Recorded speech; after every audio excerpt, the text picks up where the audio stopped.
Happy Friday, beautiful people, and hello to you all out there tuning in for your first sip of the weekend.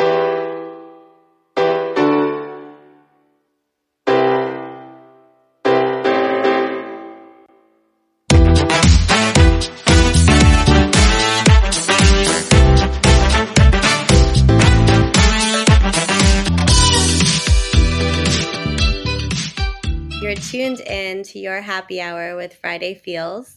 We're celebrating all you working professionals out here doing your crazy craft, embracing the beauty of being human and connecting authentically. And we're your hosts, Saj and Nicole, and we're living and working around the world, holding space for you and keeping it raw and real as we share fresh content with you every week.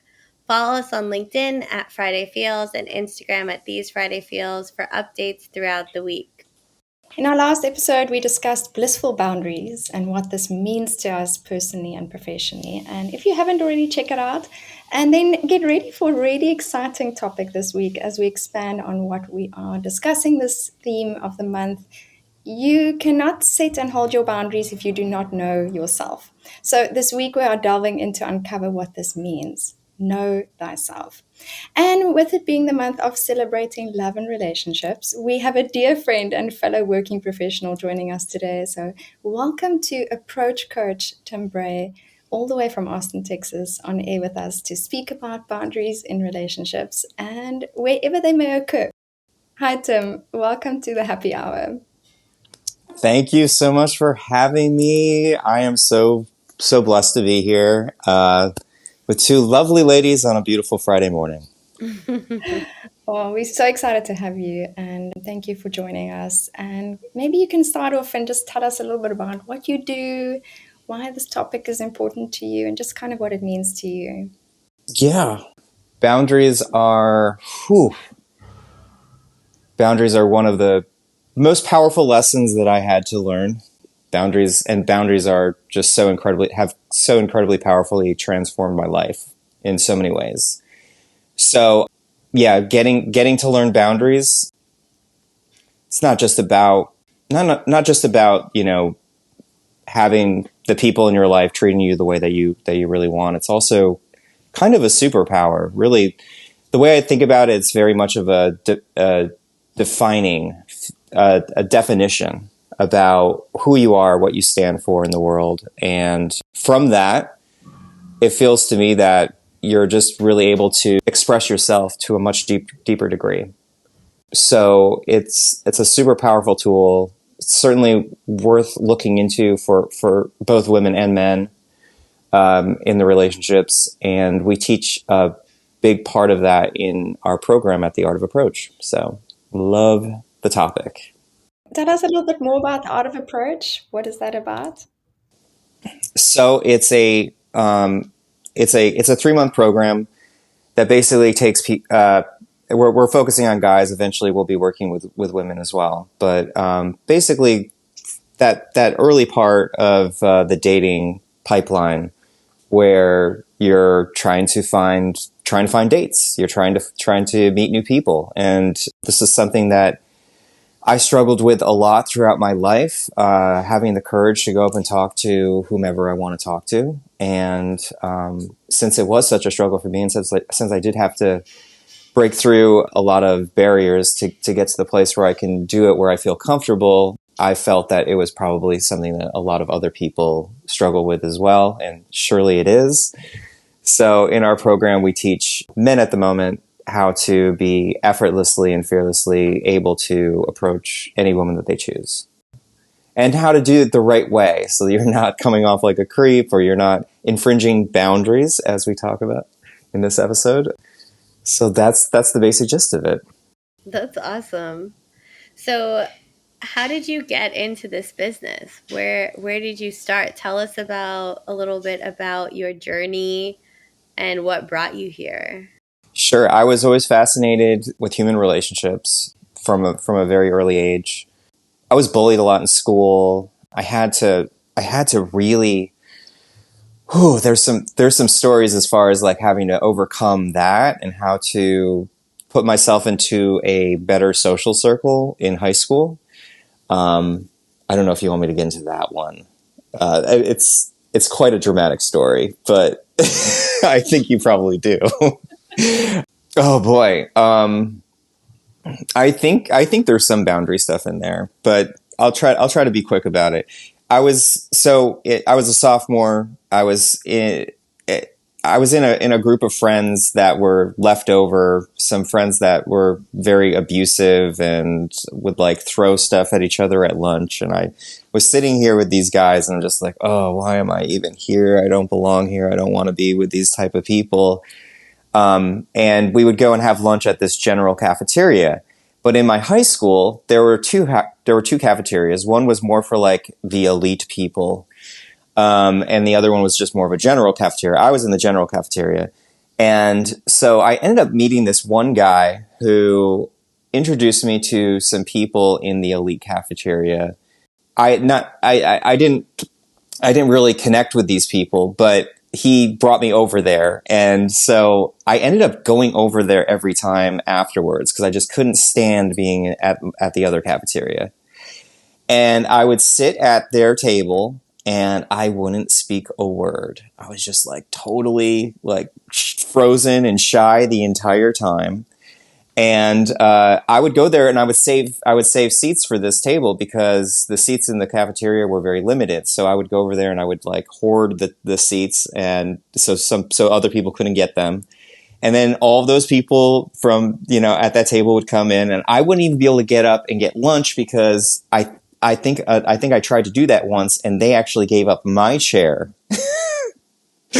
So it was just, I would go to lunch and I wouldn't even have lunch. I would just do it just so I could just be at their table. Never spoke to them, really never formed relationships. But what's crazy about that is that one of their friends ended up becoming one of my best friends. This new guy that came to school, we ended up forming a band. And so it's so weird how all of that struggle and all of that efforts of being uncomfortable kind of paid off to give me, one of my longest friends that I've ever had.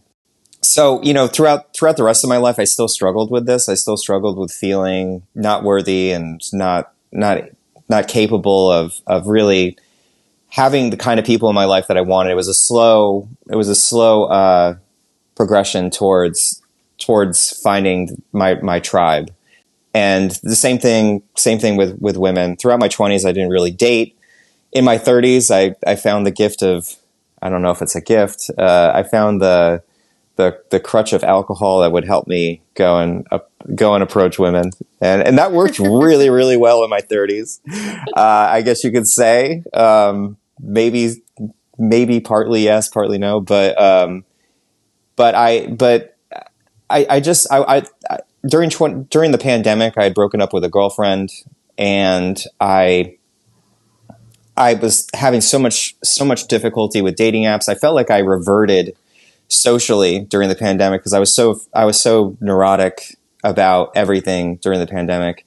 I felt like I reverted so back so socially that I couldn't even like make eye contact with people in my neighborhood when I was taking a walk. And I was using dating apps and they were just not working. And I was like, you know what? I've always been fascinated with this stuff. I was always fascinated with the pickup artist movement too, even though I found a lot of it to be really cringy. And I just realized that I just had to get out there and do this for real without the help of alcohol, because I really wanted to find somebody that was a really great match for me. I just started practicing it. I actually hired some friends to help me as like wingmen, I guess you could say. And I started getting back into it. And within like the first couple of weeks, I ended up finding someone who was absolutely phenomenal. And we ended up, we just recently broke up, but we ended up dating for about a year. And I don't regret any of it at all, because she is a truly wonderful lady, but just not for me at this particular moment. That is quite a journey you have walked.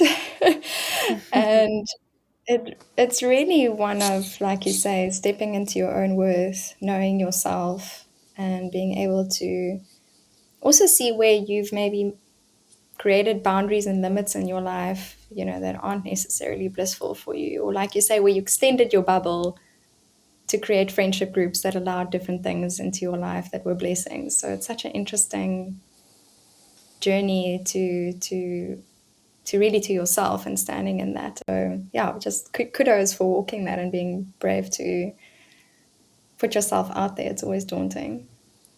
I think where boundaries come in for me in that story is as so much of it was me trying to get into the good favor of new people to try to fit in.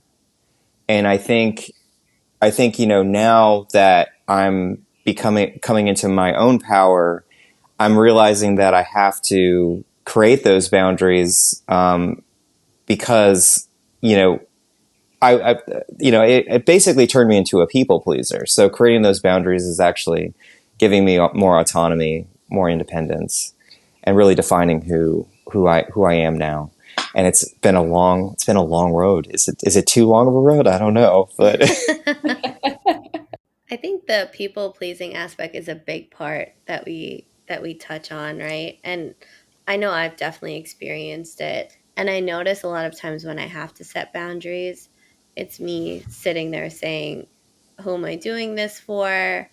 And a lot of times it's spurred by people pleasing, like not wanting to rock the boat, not wanting to change things up too much, or walking on eggshells with family members or friends around topics that maybe I don't feel really passionate about, or I do feel really passionate about, but I don't want to share it because I feel like it might ruffle some feathers. So I think that there is a big intersection with people pleasing and then holding your boundaries.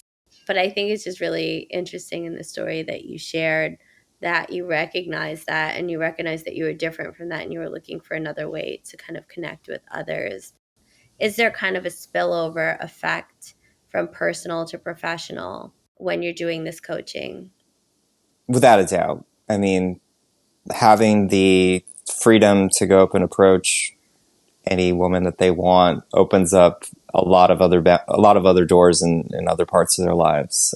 The ability to be clear about what you're doing at work. I mean, this is something that I had to develop in the last tech job that I had, because I recognized that I was a yes man in the job that I had before, and I just saw what a terrible position that actually put me in at that previous job. So when I switched to the next tech job, I was a lot more clear about what I felt I could do and what I felt I couldn't do. At my last tech job, it was a total disaster. They brought me in as a director, and I had been at a senior level in the job previous, and that was too much for me. But this new job wants to bring me in a director, and they're trying to convince me, oh, you'll be fine if you've done all this stuff. You'll work great. And I said to him, I said, I don't think you're right, but I'll try it if that's what you all feel. And throughout that job, I just was very, very transparent with everything that I was with every task that I was given, to the point where the reason I ended up getting fired from that last job is not only, it was a lot of it was because I wasn't measuring up to this director status, but it was also because I had a conversation with my superior towards the end of my term there, and I told him, I just broke down. I just told him, look, I'm getting overwhelmed here. I don't think I know what I'm doing. I've been having struggle after struggle, and I thought that conversation was going to lead to maybe a different solution, maybe bringing me down a few notches so that I could manage all of my workload. But instead, it did get me fired just by having that conversation. And I was really pissed off about that, because they're the ones who convinced me to do the directorship. And now I'm telling them that I've tried after a year and I can't do it. Maybe they'll have some grace on me and put me into a better role, but nope, they just, and so but it was really the best thing, because I was planning on making the pivot by the end of the year to doing this work anyways. So it was just a little bit of a early start that they gave me. But like, I'll tell you, during that year, even though it was a super struggle, being able to express my boundaries, being able to tell them what I felt like I could and couldn't do, being able to ask for help. Oh, being able to ask for help was one of the biggest game changers because I got a lot of help as a result. And, you know, people that are in that sort of people pleasing, yes man kind of mindset don't like to ask for help. And that was me. I didn't like to ask for any help. So that was another thing that boundaries afforded me. I can so resonate with that in terms of not asking for help. I'm learning as well. You know, it's like, to me, that's almost like expanding your boundary of what you think you have to do, Mm, and all of that. Yeah, but I know what you mean. And yeah, that's really, you touched on a really important topic there of when people set certain expectations for you in your life, like how they are going to react to certain things. They set up a certain way of being, and then you interact with them in that way. And when people change their minds, often it feels like it's such a shock to us, in our lives, and like what happened with you. So I wonder, like, do you feel like they could have set different boundaries as the company, in terms of you, that could have been a bit more of a blissful outcome? Because I think it goes two ways, like it takes two to tango in hmm any relationship. And it's not just about one person setting a boundary as an employee, for example, but managers and a company also setting blissful boundaries that make employees empowered. So it's just Yeah. such an interesting dynamic. And that happens in relationships too, right? Like it's like two parties setting up their boundaries, trying to work together and make a good, successful relationship in the middle. I mean, that's a really good point. You know, it's interesting. I'm thinking back now, and they did give me like a set of like things that I was supposed to do, you know, so I guess that would be kind of like the boundaries of what I'm supposed to do. But the problem was that I always had a struggle with was trying to understand what those things were. And it was really hard for them to explain it to me because so much of it was just due to their unique like setup at that job. Um, and, you know, so that, I mean, I guess that's probably how they tried to do it, but it just didn't work for me. It just didn't. It sounds like, through that experience, you kind of knew that this wasn't probably the best fit.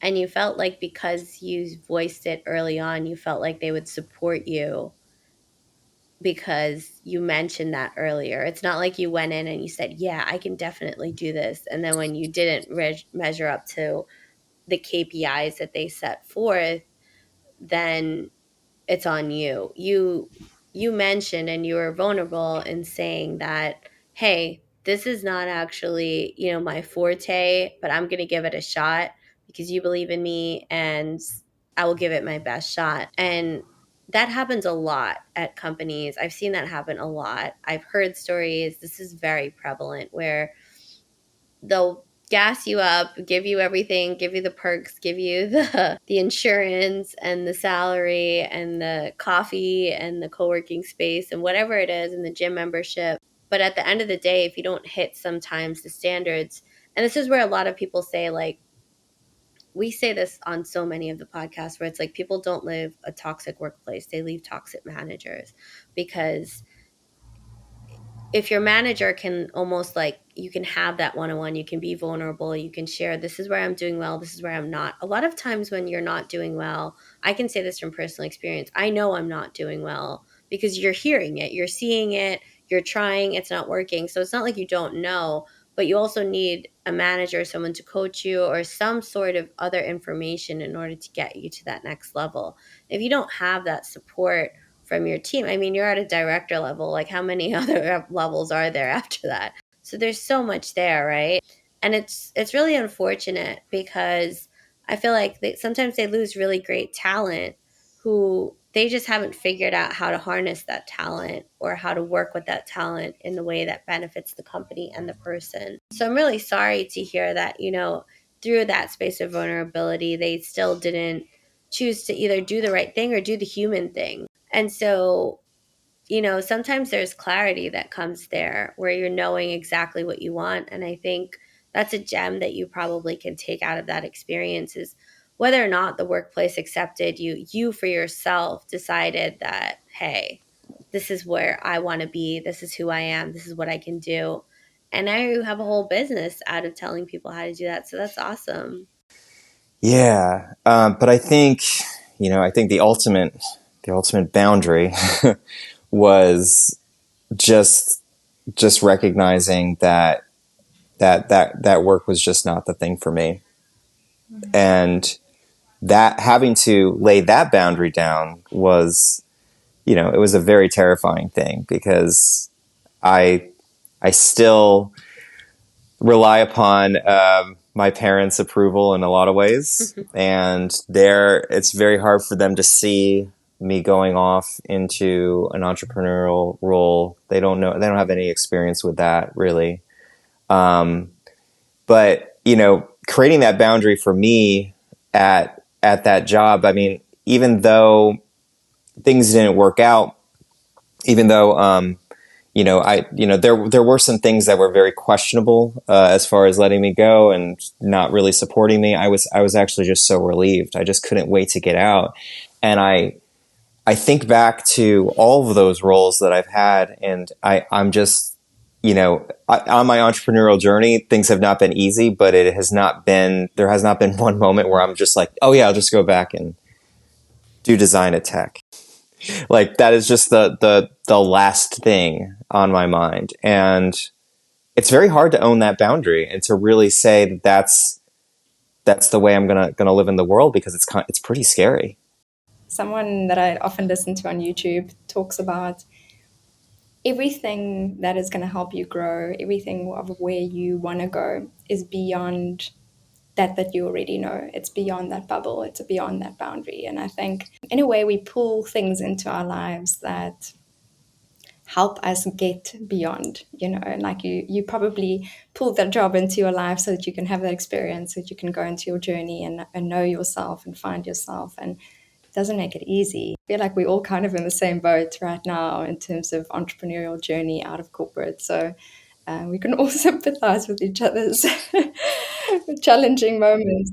But Mm-hmm. yeah, it's wonderful once you can grasp hold of that like experiential learning and know that you might feel like you're fumbling around in the dark, because it's just that the boundary has shifted and you're starting to shed light onto what the perimeter now is. You've kind of got this torch and you're trying to find it. So I think it is a journey, and I think just it's wonderful that you had that experience. And I'm quite curious, are you finding when you're coaching people, relationship is a relationship, whether it's personal, romantic, or professional, are people doing that? Are they like, for example, where the company had said to you, you know, it'll be fine, just give it a try. Like, are people going into relationships knowing this probably isn't for me, but let's walk into it, and then how does that end up? Do you grow, or do you actually end up in a codependent toxic relationship? So do you see that happening a lot? We, in our program, we train not only with approach, but also through the dating process as well, because it is such a vulnerable process. And that, there's so much excitement at the early parts of the relationship, and those parts end up creating, kind of like a tunnel vision, I guess. Our biology takes over, and we end up settling for things that we wouldn't normally settle for. And you always look back in retrospect, and you're just like, why did I go through with that? Oh yeah, my body had complete control over me, and and being in a relationship also comforts you. It also gives you safety in some kinds of ways.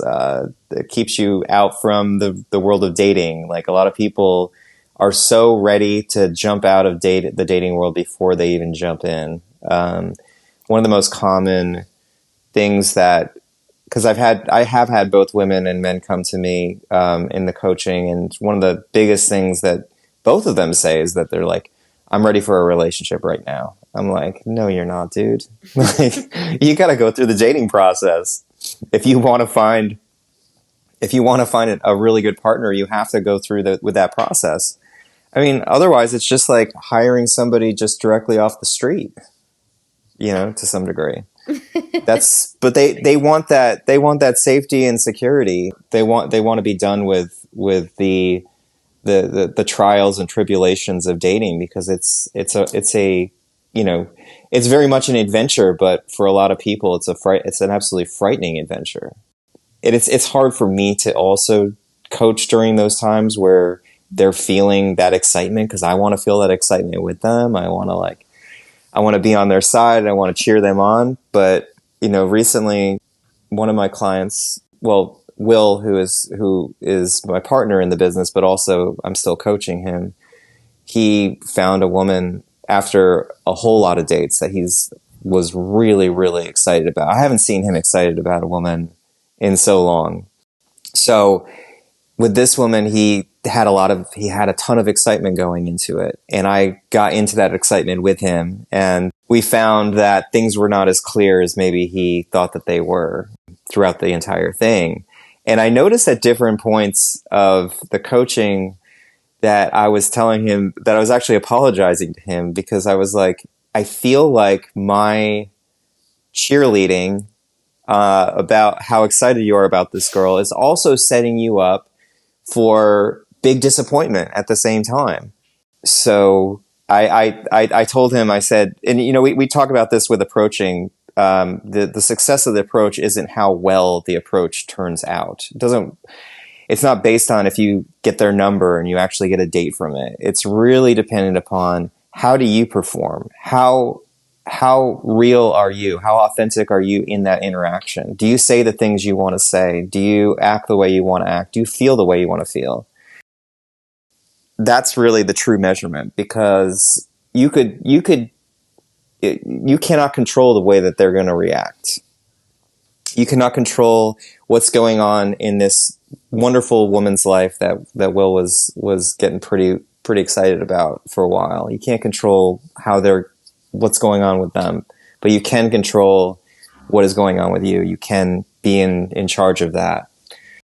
It's so interesting, because the dynamic that we talk about with approaching, it's so can be applied to work. It so can be applied to sales. Oh my God. I'm just realizing as I'm learning to be a salesman for my own coaching company, that so much of what I've been teaching is just like coming right back to me 100%, 100-fold.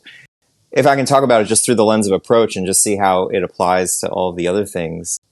It's a deep process to really get comfortable with it, because to get comfortable with approaching new people, first off, you have to offload all of your stories about how you think the world works. That's a really, really big component. That's usually where I start people, is by building awareness around when I create a story and the story is going to be some kind of blanket statement that's going to cover all areas, because, when we don't know much about the world, we tend to make generalizations, and the dating world is an uncertain world. So you're going to have, you're never going to be able to create that prediction ability, that blanket statement prediction ability. So the first part of that is offloading that. The second part is coming to a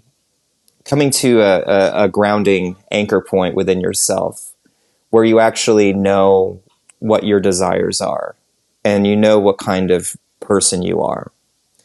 And that is easier said than done. But what we call it in the program we call it the integrity of your desires, meaning that you flesh out all of the things that you value, that you feel are important to you, and you feel that you're looking for in other people, and you feel the qualities that you feel like you bring that you have to offer as well. And you get really solid on that, so that it's unshakable, unstoppable. Because the reason that so many people get uncomfortable in front of new people is because they are afraid about how those people are going to react to them. And this was just a massive hurdle that I had to get over with myself. I was so reliant upon if other people liked me, if I was making other people feel uncomfortable, and if that was, sometimes it is you, like what you have going on that is actually making people feel uncomfortable, but sometimes it's the fact that they're just not a good connection for you. There's something about the way that you operate in the world, which is totally authentic and totally real to yourself, that for some reason reminds them of somebody who did them wrong in the past. So sometimes that happens. It can be both ways. But having that source of truth within yourself, and then being able to demonstrate that through the interactions that you're having. And that's a whole other part. We tend to think with new people that there's a way to interact with new people. There's a way to treat a stranger. There's a way to interact with a stranger. But the reality of the situation is that interacting as if they are a stranger actually makes them more of a stranger. So being able to go up to a stranger as if you've known them forever, as if they're your friend, it transforms the way that you present yourself. And you get a lot more comfortable, a lot more calm when you actually practice this, and you get used to treating strangers like you've known them forever. I don't know if you all have ever recognized this before, but there's been people that have come into my life where I've only known them for like a week or two, and I felt like I've known them forever. So, yeah. So if you have, that's generally what that dynamic kind of creates. We don't need to know people for years to be super close and super connected. So why not start it off right at the beginning, right? So what is your advice? Because a lot of times the reason why people are guarded is they're trying to protect themselves, right? You mentioned approaching people as if you've known them for a while and that they are your tribe almost. What is your advice when you see some of those red flags? Do you feel like it's something that you should kind of distance yourself from, or try to uncover, or try to understand? Like, what is your advice when people see red flags, very early on in a interaction or in a relationship? Yeah, just to kind of cover some ground before you see the red flags, because you mentioned that when you've gone into some new interactions with people, you are you're aware of your boundaries, and you're a little concerned, maybe a little held back, I guess is what you're saying, Saj. Yeah, like I'm a little reserved, or just like aware that like not everyone has your best intentions. And I feel like that is a Right. reality of the world, is that Oh, there are for some sure. people that don't. And so it's not that I'm not open to meeting new people. I'm just very cautious of the energies that are coming towards me. Yes. So when I hear that sort of caution that you mentioned, that's something that to me kind of takes the form maybe sort of one of those sort of blanket stories. Mm-hmm. And I think a lot of people have those going in, obviously, because they've been let down, they've been hurt in the past. And it's much more of a safe zone for them to be on guard, to be cautious. But I think that the reason that initial hesitation or reservedness actually comes into play is because they actually don't feel comfortable that moving forward in the future, they're going to be able to handle those sort of red flags. I think, the same thing that I see when people are getting into relationships, and this is certainly for myself too. Once we find somebody that seems like they're pretty much going to work, we oftentimes go all in. I know I do. I know I just dive straight in. So what that does is, it holds your boundaries up into that moment until you make that decision. But then you just give up all your boundaries. You just go all into that relationship. And it's because there's a lack of duty to yourself. It's because there's a lack of duty to, adhere to those boundaries. on a regular, consistent basis of practicing them every single day that nobody wants to do because it's, that's just like a whole other, work routine to get involved in. But if they were to recognize that if a red flag comes up, I'm going to notice it and I'm going to be aware of it and I'm going to address it. If you had that kind of mentality going into relationships, and I'm actually really speaking to myself here, just so you know. I'm not sure if everybody has the exact same thing, but I've just noticed that, with my last girlfriend, I noticed there were a number of red flags, but I already jumped in, I already committed. Like I was just like, I'm doing this, and those red flags ended up catching up with me towards the end.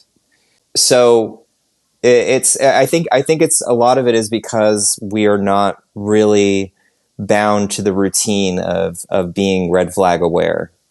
What you're saying kind of just confirms like how I look at it, which is I feel like I'm a little cautious, and I tend to hold that standard throughout the relationship, which is like, okay, I see the red flags, I understand it, I'm trying to address it. I think that's why I'm a little bit more picky about, like, everyone can come up to me, we can talk, we can have like a great time, and I'm talking about like professional settings and personal as well, right? Like you go to barbecue and you're talking to everybody that's around there, but sometimes there's some people that you just resonate with more, right?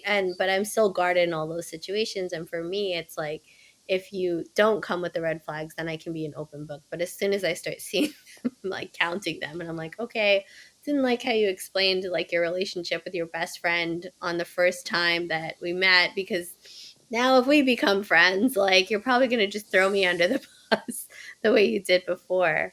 So I guess it definitely helps to kind of understand. I really like your approach in the sense of the end goal is to find someone, but there's a lot of pre-work about yourself and your understanding of the world and how, you conduct yourself in, like we said, knowing yourself. What are your boundaries? What are your like do's and don'ts? It sounds kind of inhumane to say this, but essentially we are creating products to put ourselves on the marketplace to sell. So if your product doesn't have the integrity of its build and of its mechanics, of its foundation, then yeah, it's really hard to actually sell something that's authentic. I mean, I look back at all of the relationships that I've had, and I feel like I was selling, a fake bill of goods, in a lot of different relationships, because I just haven't been, I haven't known what I'm all about, up until recently. So, but dealing with those red flags, for me, like in the scenario you were talking about, like if you were at that company picnic and you did notice those red flags, I I think I would probably be curious to know what those things are, just so that I can get a bigger picture on why it's affecting me that way. So like if somebody mentions something weird about their relationship with their other friends, I'd be like, oh, so why is that? Why do you have that kind of relationship? Just so I can create the picture clearer in my mind that this is definitely not somebody that I want to be around. Because again, like when we meet people in these brief moments, Yeah. it's very easy to make generalizations about them, and that kind of working in that kind of plane of generalizations with other people, it ultimately limits new people that might not have the same kind of depth to their red flag that maybe the person you're talking to right now has. Yeah. So, so I like to get curious. I like to really understand, why is this person affecting me this particular way? And that does really help. It really helps me gauge my world a little bit better. On the red flag thing, you reminded me now. I've been in some relationships that didn't end up so well, and the red flags were there. I mean, I was saying to a girlfriend of mine, like, they were waving in my face. The universe was trying its utmost best to show me. And I just didn't see them. And she said to me, she's like, yeah, Nicole, that's because you thought it was a carnival, you know. And I just thought that was such a wonderful expression, because we do. We feel like these things are there, but you take notice, and like you say, you don't necessarily address them. And often I found what happened to me, and maybe some people can resonate with this, is once you've attached your identity to the relationship, whether that be professional or personal or anything, it's really hard to then separate that. And to then the red flags, they can be there, but you're so scared of who you would be without that relationship. Who would you be without that job? You know, we're actually so scared of ourselves. And like you were saying, we're talking about the things we fear in other people, how we caution ourselves against other people. I think the things we fear in other people are often born out of fear of things in ourselves. And then we just have mirrors in the world showing us that. So it's an interesting one. But yeah, I'm definitely very aware now. I have the antenna up for the red flags. I couldn't agree with you more, Nicole. And that merging of the identity is really it's really letting go of your ability to to create boundaries. It's really the complete, surrender to surrendering yourself to the relationship and not being on boundary watch. Yeah, and you lose yourself completely in that. And then it's a long Mm-hmm. walk back to freedom. So I, Oh yeah. yeah, it's, I wanted to ask you as well, you know, you've walked such a journey, and talking about a long walk. 10 years ago, did you feel like you would be in this position where you are now? Mm. I mean, I did have some entrepreneurial moments in my life. I, I got into design through an entrepreneurial endeavor. If I look back 10 years, so that's 2014, I was probably still in an entrepreneurial endeavor, um, not really, not really having any idea of what I was doing at all. But if I look back maybe 5 years when I was working in corporate and tech and stuff like that, I don't think I would have thought that I would have the courage to go off and do this at all. It's just such a comfy space, and that steady paycheck thing really has a way of seducing you. Yeah, it is. It's a bit of an addiction, right? It's Hmm. and what's to come? A year from now, where do you see yourself? A year from now, I'm expecting to have two main groups in my program built out. So groups of 15. So by the end of the year, I'm looking to do 30 clients, which is quite exciting to be able to juggle those two groups. I'm also thinking of by the end of the year, I'll be moving into coaching women too, in this field, because I've done a lot of research in understanding how women feel about that first touch, the approach, the brand new interaction with a man, and I've gotten a lot of insight. So I think I feel fit right now to start doing that, but I'm focusing on men at the moment just because I'm the most comfortable with them. By the end of the year, I hope to have that thriving business. I want to be in the thriving zone by the end of the year for sure. To anybody that's interested in getting over that fear of approach, learning how to do all the things that we talked about in this podcast, they can reach out to me for a free session, a free strategy session at my Instagram, which is the approach coach. So it's the_approach_coach on Instagram, and just DM me with the name of the podcast, Friday Feels, and we'll get moving on there. Thank you for offering that to our listeners. And to wrap up, you're on this journey and now you're on the entrepreneur's journey. What is the best professional advice that you've gotten that's helped you on this journey? The best advice. It just came to this moment with the universe where I was struggling putting out my first ads, and was just I was just having so much. It was so weird. Like I set aside this entire week to film my first ads, and my agency wanted me to go out there with my phone and walk and do my ad with a teleprompter. And every place that I ended up going to had some kind of like loud noise, distraction, or something coming into view as I'm like doing this. And I'm just like, every day that I would go out, I'd just be like, I just wasted a whole other day. I didn't get any ads. And I had this breakdown in my kitchen where I just looked up at the ceiling and I was just like, what do you want me to do?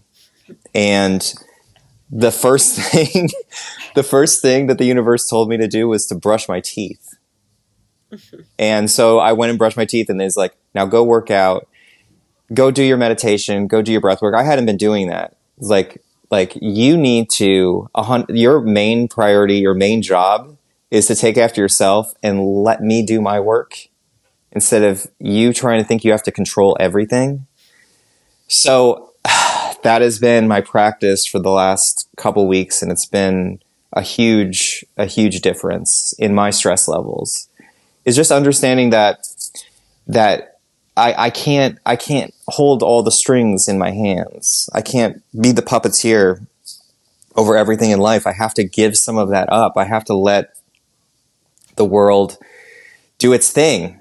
But what I do have to do, the thing that I do have to focus on, that I can control, is just taking care of myself.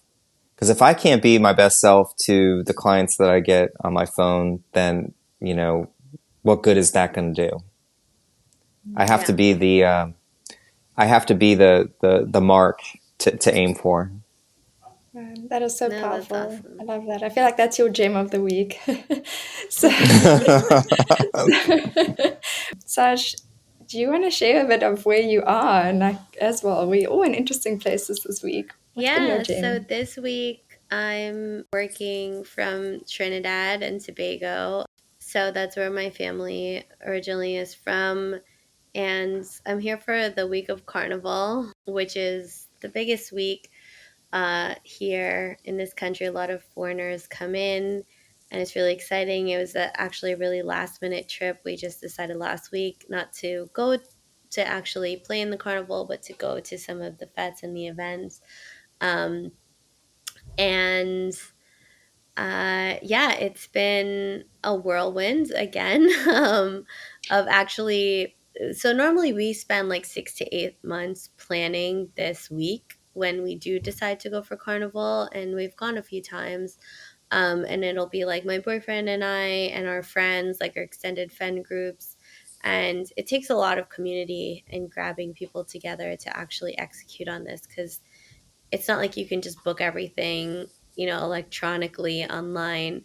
Um, Sometimes you do have to kind of get in there, and you have to use your family connections and your friend connections, etc., to get to and from places, or to get food, or to do all these other things. So it's been quite a lot of coordination while trying to work. So it's been a really unique experience for me. And I think, my gem of the week is similar to yours, Tim, is just realizing like the more you take care of yourself, the more you can handle all these things coming at you.